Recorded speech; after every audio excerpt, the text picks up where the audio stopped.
오늘 말씀의 제목을 한번 따라 하시겠습니까? 칭찬받는 빌립보 교회와 성도들. 칭찬, 누구한테 칭찬받았을까요? 바울이. 사실은 성경을 기록한 바울이라지만 그 감동을 주고 있는 성령님이니까 하나님의 성령께서 칭찬하시는 빌립보 교회와 성도들, 이런 제목으로 말씀의 은혜를 나누기를 원합니다. 빌립보 교회, 여러분 기억 속에, 성경 속에 소아시아 7교회가 있고 또 바울 서신에 여러 가지 교회 이름이 나오죠. 데살로니가 교회, 에베소, 빌립보 교회가 나와요. 그 중에 바울의 가슴 속에 정말 잊혀지지 않는 교회와 성도들의 이름이 빌립보예요. 빌립보. 빌립보서는 두 가지 특성이 있는데, 하나는 뭐냐면 무슨 서신? 옥중서신. 한번 따라 하실까요? 옥중서신. 옥중서신이 뭐예요? 옥에서, 감옥에서 쓰신. 그래서 에필골빌, 성경학교 이렇게 시험 나올까봐 옥중서신 4개, 그럼 에필골빌, 에베소, 빌립보서, 골로새서, 빌레몬서에서 옥중 에필골빌만 하면은 4개를 외울 수가 있잖아요. 제가 예전에 중등부 교사하면서 성경 퀴즈대를 많이 나가다가 보니까 이걸 다 외워야 되니까 하여튼 여러분도 에필골빌을 하면 옥중서신이구나. 상황은 힘들고 아파요. 혹시 감옥에 들어가셨던 분 계세요? 손 들면 애매하지. 목사님, 내가 사는 게 감옥이요? 혹시 그러신 분이 있지 모르지만, 어쨌든 이 바울은 진짜 감옥에, 제가 오래전에 96년도 성지순례에 갔었던 기억이 나는데, 그 바울이 수감이 되었다고 하는 필리핀 감옥, 그 가보니까 고개도 못 들 만한 아주 처참한, 아주 열악한 환경의 감옥, 아주 오래전 기억에, 한 30년 전 기억에 남는 것 같은데, 어쨌든 그 속에서 바울은 놀랍게도 서신을 씁니다. 환경은 말할 수 없이 처참한데, 그래서 빌립보서는 옥중서신, 감옥에서. 그런데 빌립보서의 가장 중요한 주제는 뭐냐? 기뻐하라는 거예요. 한번 따라하세요. 기뻐하라, 기뻐하라, 기뻐하라. 적어도 16번 이상의 기뻐하라, 기뻐하라. 내가 다시 말하노니 주 안에서 기뻐하라. 이거 전혀 안 맞잖아요. 옥중인데, 감옥 속인데, 아이고 내가 힘들어 죽겠다, 이런 얘기가 나와도 시원치 않은데 얼마나 힘들면 그렇게 할까 할 판인데, 그 감옥에서 바울은 전혀 예상치 않게 사랑하는 내 성도들이여 기뻐합시다, 주 안에서 다시 말하노니 기뻐하라. 그러니까 이 기쁨은 바울을 감옥 속에 가둔 그 환경을 이겨내게 하더라.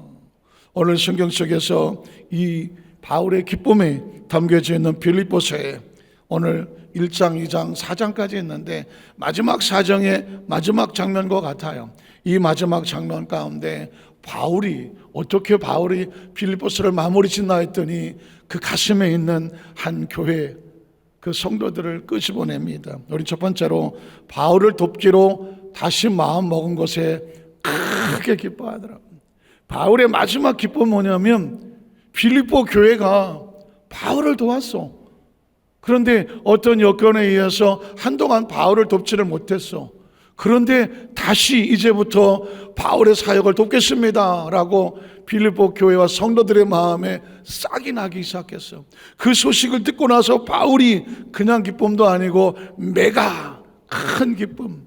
오늘 본문 10절을 보겠습니다. 10절을 보니까 내가 주 안에서, 기억하시죠? 지난번에도 이 바울의 소신의 가장 중요한 핵심은 In Christ, Jesus Christ, 주 안에서, 주 안에서. 한번 따라하실까요? 주 안에서, 주 안에서, 주 안에서. 실제는 감옥 안에서인데, 바울은 자신이 감옥에 있다고 말하지 않아요. 어디에 있습니다? 주 안에 있습니다. 사랑하는 성도 여러분 지금 어디 계십니까? 어디 계십니까? 어디 계십니까? 주 안에서. 환경과 여건 다 다를 수 있어요. 사는 집도 다르고 형편도 다르고 여건도 다르고 모든 환경이 달라. 그런데 크리스천은 이렇게 말합니다. 나는 주님 안에 있습니다. 내 육신은 여러 가지 환경이 다를 수 있지만 내 영은 주 안에서. 바울은 지금 감옥에 있는 자신의 모습을 보지 않아요. 나는 주 안에 있습니다. 사랑하는 성도 여러분이요, 여러분은 주 안에 있습니다. 그래서 주 안에서 내가 그냥 기뻐하지 않아. 어떻게 기뻐해? 기뻐한다고.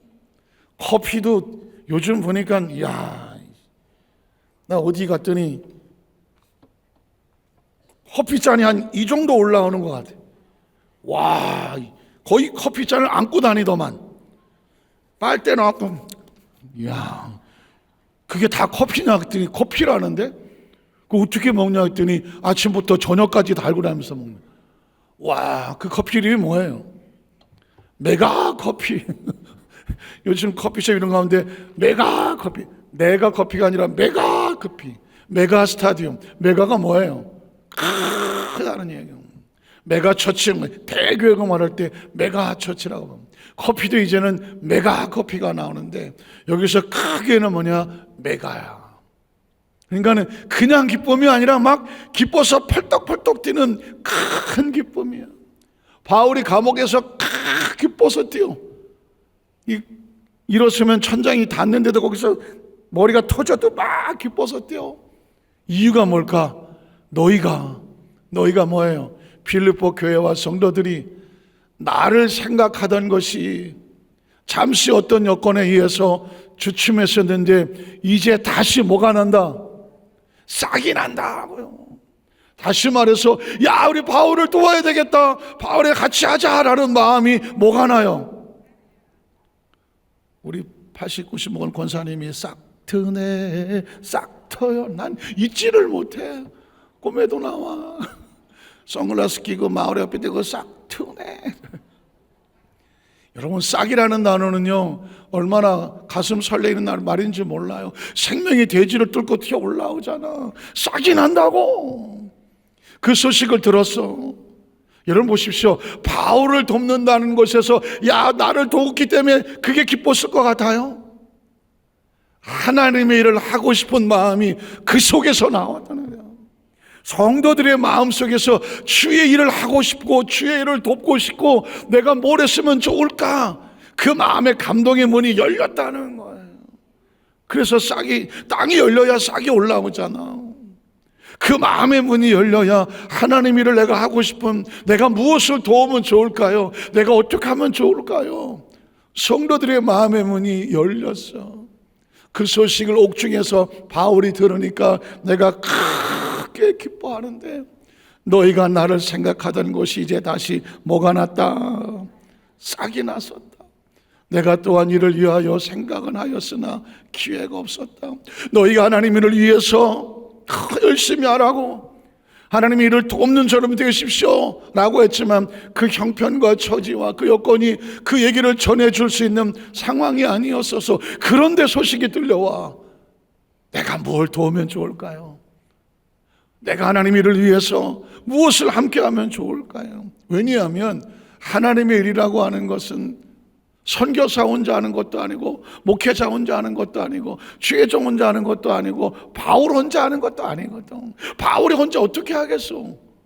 가는 곳곳마다 빌립보 교회 루디아가 있었고 브리스글라와 아길라 같은 사람도 있고 베베도 있었고, 기억하시죠?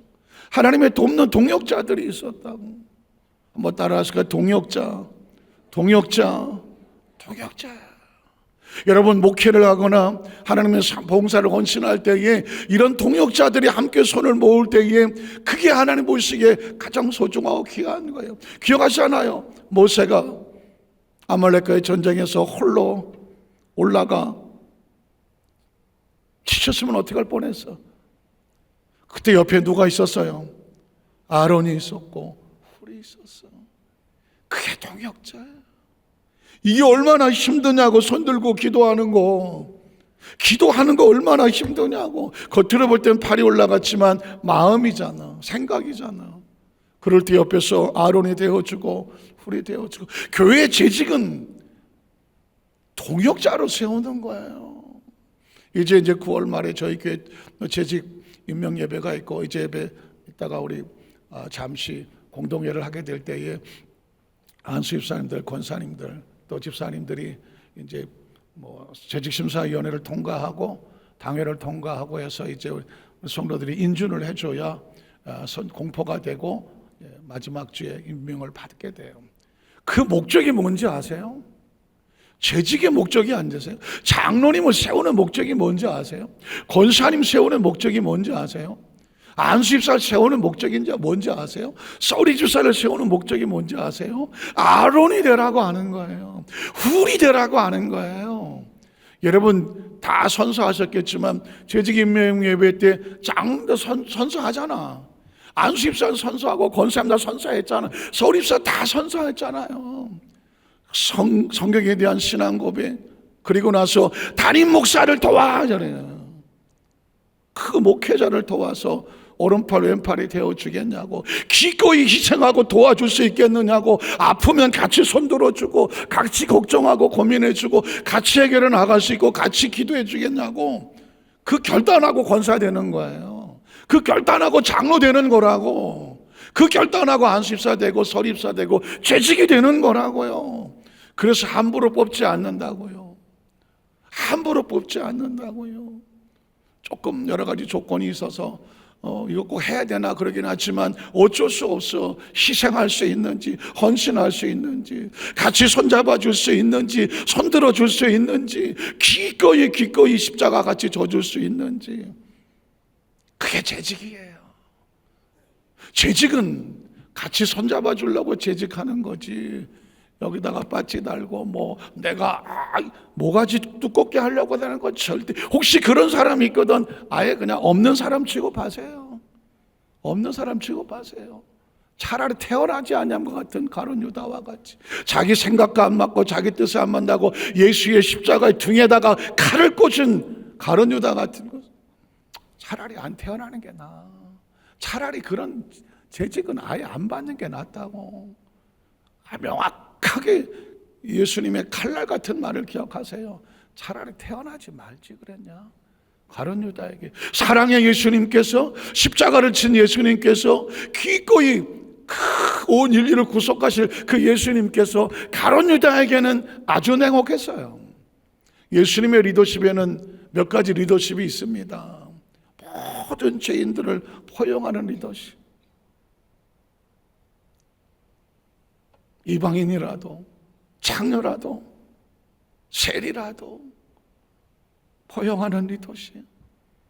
때로 베드로같이 부인하고 배반하는 것을 찾아가서 너 속마음은 그거 아니잖아, 다시 데려와주는 그런 리더십.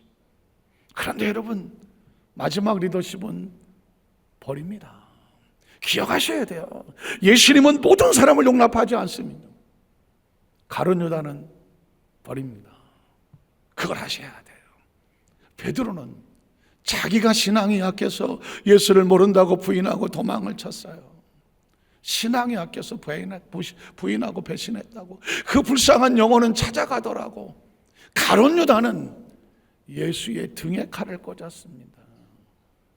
베드로와 가룟 유다의 죄는 칼라가 달라요.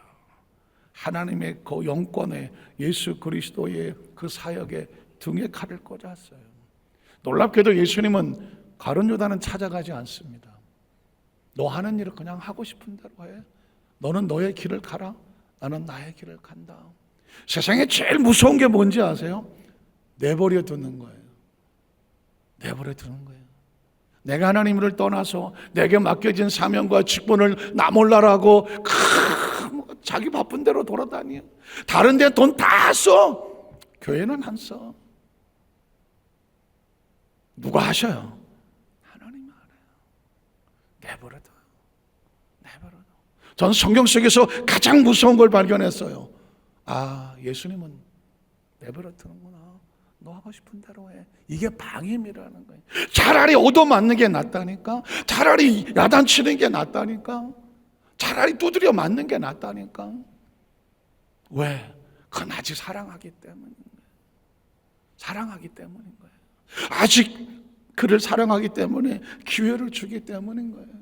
그런데 포기하면, 버려두면, 성경 속에 가장 불쌍한 사람이 가룟 유다예요.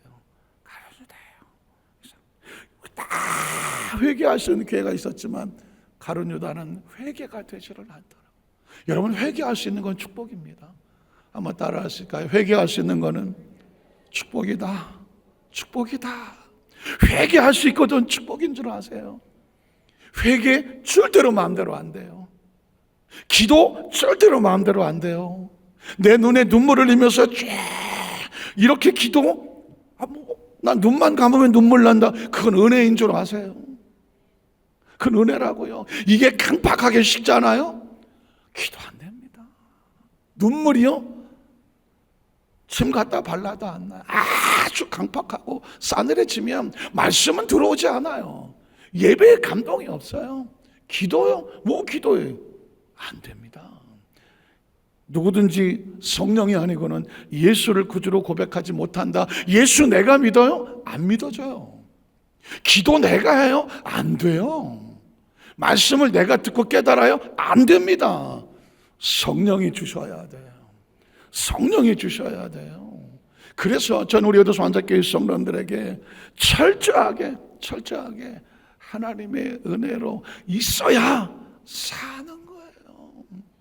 오늘 바울이 네가 그 마음속에 싹이 났구나. 전 우리 에도스 환자교회 성도들이 영적인 해바라기가 되기를 주의 이름으로 축복합니다. 혹시 해바라기 아세요? 해바라기? 이 해바라기의 영어 이름이 뭐예요? 선플라워예요. 아주 간단해요. 선플라워예요. 태양의 꽃이야. 근데 왜 해바라기라고 그래? 혹시 아세요? 이 어린 해바라기는 하루에 한 번씩 태양을 따라 돌아. 야, 식물이 돌아.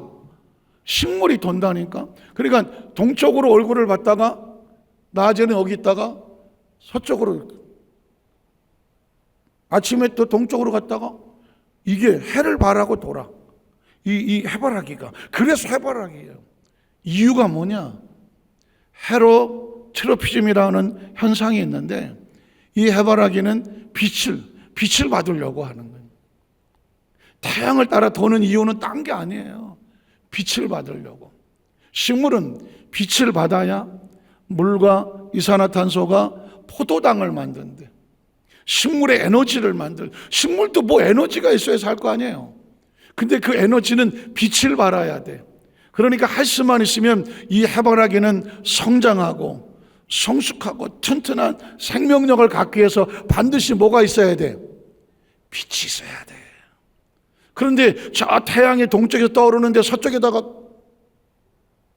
이 빛 받아요? 못 받아요? 못 받아. 해바라기도 알아. 어린 해바라기가 이제 조금 얼굴이 올라와서 내가 살려면 어딜 쳐다봐야 돼? 동쪽을 쳐다봐야 돼. 해가 올라오기만 기다리고 있다가 올라오는 쪽쪽으로. 그래서 해바라기더라고. 이게 시적인 표현, 뭐 아름다운 그림도 해바라기는 지금 죽느냐 사느냐가 달랐다니까. 쳐다보지 않으면, 빛을 못 받으면 포도당이 안 나와. 포도당이 안 나오면 해바라기가 성장하고 자라지를 못해. 생명력이 없어. 크리스찬은 우리도 빛을 발아야 되는 건데 그 빛이 뭐냐? 참 빛이 이 땅에 왔으니 곧 예수 그리스도라고 하는 거예요. 왜 우리가 예수를 믿느냐? 우리는 주바라기잖아. 주바라기야. 그래서 여러분, 어떻게든지 그 빛을 놓치지 말아라. 그 빛이 어디서 만나느냐? 우리는 예수 안에서 만나는 거예요. 예수 안에서 만난다고. 오늘같이 비가 오는 날은 해바라기는 완전히 죽상이야. 죽상이라고. 비만 오면 죽상이라고. 고개를 쳐박아서 왜 그럴까요? 빛이 없어. 그러니까 비 오는 날은 해바라기는 그냥 죽상이야. 그리고 오로지 뭐만 기다려? 비가 그치고 해가 뜨기만을 기다린다고. 여러분, 기가 막힌 거예요. 얘네들은 빛이 목숨줄과 같아. 그런데 크리스찬들은 비가 와도 상관없어. 우리는 주바라기잖아. 비가 오면 더 큰 은혜가 있어. 성령의 단비와 같이. 어떤 개척교회 목사님이 아이고 성도도 얼마 안 되는데 비만 오면 어느 날 마음속에 아이고 그나마 오는 성도들도 비가 오니까 아이고 에이씨 비 오는 날은 공치는 날. 어느 날 기도하다가 정신이 번쩍 났어. 왜 비 오는 날이 공치는 날이냐? 다음부터는 이렇게 생각해라. 비가 오면 구름대같이 성도들이 몰려온다. 아유, 그 심정을 몰랐어요. 환경을 볼 때는 구름이 오니까 아이고 비가 오니까 이거 우리 성도들 아이고 비 오면 또 안 나오는데 벌써 마음속에 안 나온다고 마음에 새겨져 있어. 비가 오면 빈 자리가 텅텅 빈다고 마음에 흐르고 있어. 그러나 여러분 보십시오.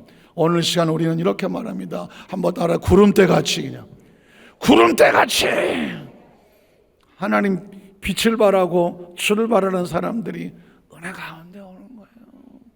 그게 이걸 아는 사람은 이 은혜가 여러분 보십시오. 바울의 마음속에 야 드디어 빌립교회 성도들의 마음에 빛이 들어왔어. 그 빛을 따라 움직이려고 싹이 열려서 눈을 떴어.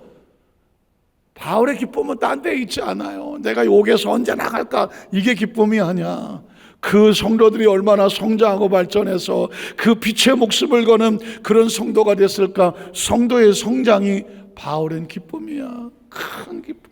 두 번째는 뭐냐면 어려운 가운데서 승리하는 바울. 어려운 가운데는 뭐예요? 옥중이잖아. 옥중 정도가 아니야. 오늘 11절에 보면 내가 궁핍함으로 말하는 것이 아니니라. 옥중이니까 뭐 궁핍할 수밖에 없겠지. 그러나 환경과 여건이 아니라 어떠한 형편이든지 나는 뭐 하기를 배웠다? 자족이 뭐예요? 스스로 만족하는 것. 어떤 환경, 야, 나 너 때문에, 아유, 이것 때문에, 아유, 저것 때문에 조건이 맞으면 행복하고, 아, 그것 때문에 나 안 돼. 조건이 안 맞으면 불평하던 그런 초보적인 신앙에서 벗어나서 어떤 상황이든지 나는 뭐 한다? 자족한다. 스스로 만족하는 거죠. 스스로 만족하기 때문에 돼도 감사하고 안 돼도 감사하고 해줘도 감사하고 안 해줘도 감사하고 저 사람이 나한테 해거리고 웃어줘도 감사하고 인상 두렵게 써도 왜 감사 안 해? 왜 감사 안 하냐고. 지금 여러분의 마음속에 떠오르는 어떤 얼굴 있지? 그 얼굴 있지? 아주 그 얼굴 한번 상상해 보세요. 박원영 전도사는 얼굴이 상당히 상처받은 얼굴인데 보니까 얼굴이 그 시기가 나를 이렇게 괴롭혔나 시기. 얼굴 보면 알아. 이렇게 보면 얼굴 고개 들어요. 그 어떤 것에 의해서도 내가 내 마음의 기쁨을 잃어버리지 않는 상태. 왜? 난 스스로 뭐 하니까? 자족하니까. 누가 내 마음의 기쁨을 빼앗아가? 누가 내 얼굴에 이 웃음을 빼앗아가냐고. 여러분 보십시오. 저와 여러분의 얼굴은 누구도 내 얼굴을 함부로 만지면 안 돼. 왜 날 인상 쓰게 해? 내 얼굴의 표정은 누가 짓는 거예요? 내가 짓는 거예요. 선택권은 나한테 있는 거라고. 근데 왜 그 사람 때문에 인상을 두렵게, 왜 내 얼굴의 표정을 그 사람이 만들게 만들어요? 왜 그 사람 때문에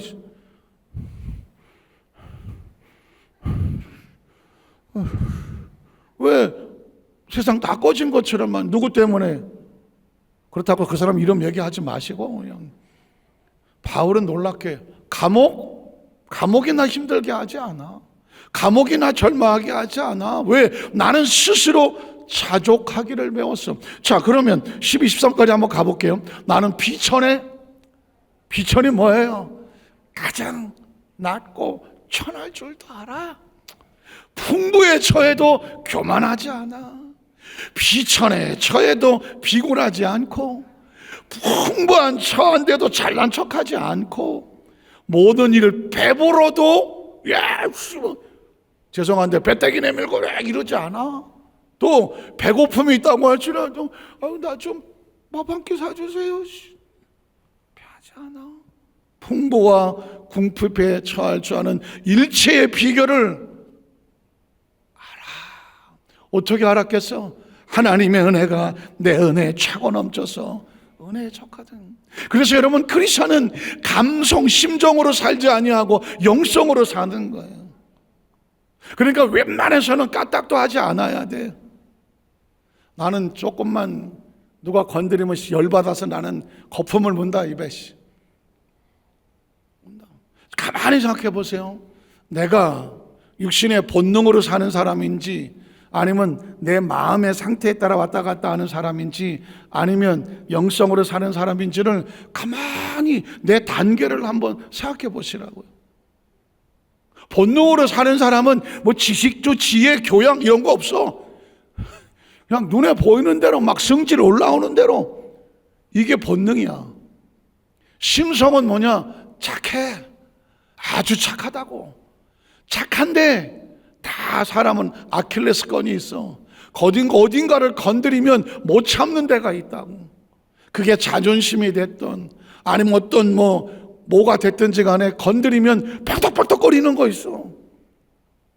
이거를 평상시 잘 다듬어서 사는 사람을 교양 있다고 그래요. 인격적이라고 말하고, 아유 많이 배우셨나 봐요. 아유 수양을 많이 하셨나 봐요. 심성이 좋아. 그런데 그 심성도 하디야 잘못 건드리면 난리가 나.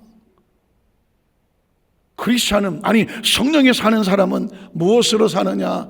영성으로 사는 거예요.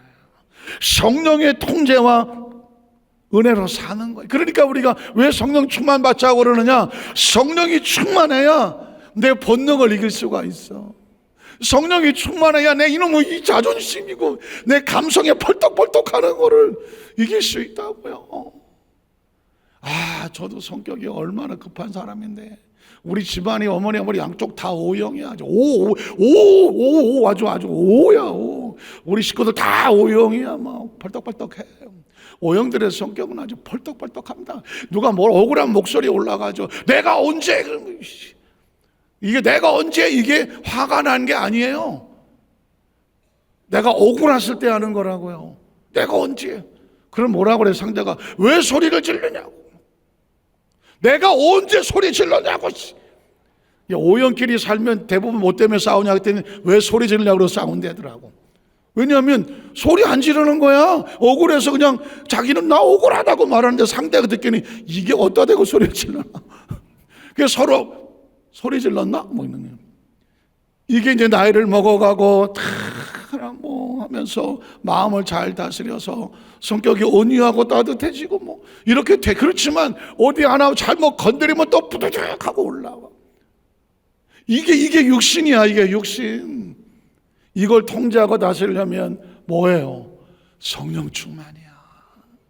은혜가 충만해야 여기 올라오는 것도 촌누르고, 여기 올라오는 것도 촌누르고, 저기 올라오는 것도 질르고 해서 마음의 평정 상태를 누린다고. 어느 날 여러분 최근에 화 열렸던 상황이 있다면 생각해 보세요. 그거 나야. 그거 속에 있는 나라고, 저와 여러분이라고. 근데 그렇게 살면 나도 괴롭고 상대도 괴롭다고. 이걸 통제하고 지배하고 이끌어 통제할 수 있는 건 영성이야. 그래서 영성으로 살자고 하는, 성령 충만은 딴 게 아니에요. 영성이라고. 영성. 한번 따라 하실까요? 영성. 귀 있는 자는 들을지어다. 영성으로 살면 스트레스가 없어. 근데 영성이 없고 성령 충만하지 아니하고 내 가지고 있는 마음의 도덕과 윤리와 어떤 내 교양과 내가 가진 쌓아놓은 연륜으로 살려고 하면 잘 버티고 나가다가 어느 날 한꺼번에 폭삭이지. 그걸 이겨내야 돼. 오늘 바울이 이러는 다 스스로 자족하며 어떤 상황 속에서도 감정이 올라갔다 내려갔다는 그 상황 속에서도 그걸 스스로 이겨낼 수 있는 비결을 배웠다. 그 비결을 바울이 여기로 배웠겠어? 머리로 안다고 이게 감정이 컨트롤 되는 줄 아는, 이거 내가 분명히 하면 안 되는 거 알아도 감정이 우선이야. 그 감정은 머리로 통제하지 않아요. 성령의 영성이라고요. 영성이야. 성령 충만한, 전 여러분에게 말씀드렸어요. 성령 충만하지 않고는 절대로 감정 다스리지 못해요. 본능 다스리지 못한다고. 환경과 여건에 따라서 오늘 바울이 말한 것처럼 뭐가 잘 되면 막 안 되면. 오늘 바울은 말합니다. 풍부해도 교만하지 않고 비천에 처해도 비굴하지 않고. 이건 큰 폭이 돼야 돼요. 제가 독수리 이야기를 하나 말씀을 드릴게요. 독수리는 조류 중에 가장 강자잖아요. 그런데 겁도 없이 독수리에게 덤벼드는 놈이 있어. 누굴 것 같아요? 누구? 독수리에게 덤벼드는 새가 있어. 까마귀야. 까마귀가 독수리한테 덤벼들어. 독수리가 이러고 날아가면 까마귀라는 놈이 독수리에 올라와. 그 독수리 머리 위에 앉아. 그래갖고 머리통을 쫙 해보겠다는 거지. 이거 정말 이거 기가 막힌 거 아니에요? 독수리 이렇게 날아가는데 여기에 까마귀가 위에서 내려앉아. 그래갖고 여기를 쪼면서 치게 너는 죽을싸고 덤벼들어. 아, 참 살다 내가 이 까마귀한테. 독수리가 뭐 이 날개가 이러고 날아가고 있는데 여기 뒤쪽에 까마귀 앉아 머리를 쫙. 이거 어떡해? 이거 뭘로 덤비냐고. 이거 정말 영어로 크레이지 앤 점핑이지. 미치고 환자고 펄쩍 뛰고 이거 어떡하냐고 이거. 근데 까마귀는 독수리가 등짝에 붙어서 머리를 쪼면 까마귀는 아무런 대꾸도 하지 않아. 요동하고 당황하지 않아. 딱 하나만 해. 뭐 하느냐? 높이 올라가. 높이 올라가. 더 높이 올라가. 끝까지 올라가준 데까지. 그러면 올라갈수록 뭐가 없어요? 공기가 희박해. 공기가 희박하다고. 공기가 희박하면 독수리는 원래 더 높은 곳에 나를 수 있는 능력이 있어. 까마귀는 올라가면 한계가 있어. 어느 정도 높이 올라가다 보면 독수리는 숨을 쉬는데 이상이 없는데도 까마귀는 이게 뭐야? 숨을 못 쉬어. 올라가다가 보면 까마귀가 하다가 지푸레 어지러워갖고 떨어져. 굳이 독수리는 까마귀와 싸우지 않는다. 한번 따라하실까요? 독수리는 굳이 하찮은 까마귀와 싸우지 않는다. 안 싸워. 문제가 생겼어. 억울한 일이 생겼고 속상한 일이 생겼고 누군가 내 자존심을 건드리고 내 성격을 건드려. 뭐 하지 마라. 굳이 싸우지 마라. 굳이 싸우지 마라. 더 높이 올라가라. 더 높이 올라가라. 그 높이 올라간다는 것이 영성이야. 하나님 앞에 큰 문제를 가지고 깊이 기도할수록 내 영성은 높이 올라가. 올라가다 보면 까마귀들이 지가 알아서 다 떨어져 나가. 절망도 떨어져 나가고 낙심도 떨어져 나가고 자존심 상하는 것도 떨어져 나가고 성질 건드렸던 것도 떨어져 나가고 내비둬라고. 뭐 전남 곡상에 107살 먹은 할아버지가 그랬다면서. 오빠 이상용이 가갖고 아이고 형님 아이고 어르신 그랬더니 왜 어르신이야? 형님이라고 불러. 그래서 형님은 이렇게 어떻게 107살까지 사셨냐 그랬더니 글쎄 말이야. 내가 자라는 한참일 때 날 괴롭히던 것들이 있길래 그냥 냅둬버렸대. 자라거나 말거나. 또 고수입니다. 마치 독수리처럼 냅둬버렸어. 그리고 자기만 열심히 살았어. 어느 날 보니까는 옆에서 그렇게 속색이고 그렇게 괴롭히던 것들이 없어. 다 돌아가셨어. 자기 혼자 남았대. 그래서 장수의 비결은 뭐냐? 한번 따라하실까요? 냅둬버려. 여러분, 고수는 냅둬버립니다. 독수리는 하찮은 까마귀와 굳이 싸우려 하지 않습니다. 독수리가 이렇게 옵니다. 냅둬버려. 까마귀 냅둬버려. 지금 여러분의 뒤통수에 붙어갖고 막 고민하고 고통스럽고 막 괴롭고 스트레스 주고 막 속상하게 하고 그런 거 뭐예요? 냅둬버려. 그래서 성경은 이렇게 말합니다. 너희 염려 근심을 야훼께 냅둬버려라. 맡겨버려라. 저를 의지하면 저가 이루시고 내 길을 평탄하게 하리라. 뭘 하나님이 굳이 나서서 뭐 하지 않아도 우리가 냅둬버리고 하나님 영성으로 올라가다 보면 지푸레 알아서 나가 떨어져. 그럼 이렇게 고백하게 되지. 일체의 모든 것으로부터 내가 자유할 수 있는 비결을 말하거나 스트레스 받을수록 우리의 수명은 짧아지고 스트레스 받을수록 내 모든 신체 기능은 더 기능이 떨어져. 그러므로 내가 장수하고 내가 행복하고 내 마음을 평안하게 할 수 있는 방법은 냅둬버리는 거예요. 전 바울의 고백이 그렇게 들려요. 마지막으로 구체적으로 바울을 도왔던 빌립보 교회가 받은 축복이에요. 자, 14절 보면 그러나 너희가 내 괴로움에 함께 참여하였으니 잘하였도다. 보십시오. 동역하는 거 괴로운 거예요. 육신적으로 볼 때는 새벽같이 나와서 찬양팀도 일찌감치 나와서 준비하고 찬양 준비하는 거 쉽지 않잖아요. 육신적으로 때로 힘들다고 한번 빠지면 하고 싶잖아요. 그러나 하나님의 귀한 사역에 동참한다고 생각하면 이것도 기쁨이다. 너희가 나의 괴로움에 참여했다. 남들 다 하고 싶은 거면 뭐 누군 못해. 아무나 할 수 없기 때문에 저건 내가 해야지. 그게 동역이잖아. 괴로움에 함께 참여했으니 잘하였도다.